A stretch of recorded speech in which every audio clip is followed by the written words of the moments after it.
ಓಂ ಶ್ರೀ ಪರಮಾತ್ಮನೇ ನಮಃ. ಅಥ ದ್ವಿತೀಯೋಧ್ಯಾಯಃ ಸಾಂಖ್ಯಯೋಗಃ. ಶ್ರೀ ಭಗವಾನುವಾಚ. ಅಧ್ಯಾಯ 2 ಶ್ಲೋಕ 55.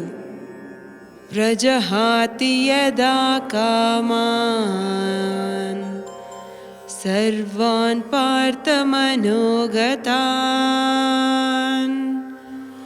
ಆತ್ಮನೇವಾತ್ಮನಾ ತುಷ್ಟಃ ಸ್ಥಿತಪ್ರಜ್ಞಾಸ್ತದೋಚ್ಯತೆ. ಶ್ಲೋಕನ ಅರ್ಥ: ಪರಮಾತ್ಮ ಹೇಗಿದರು?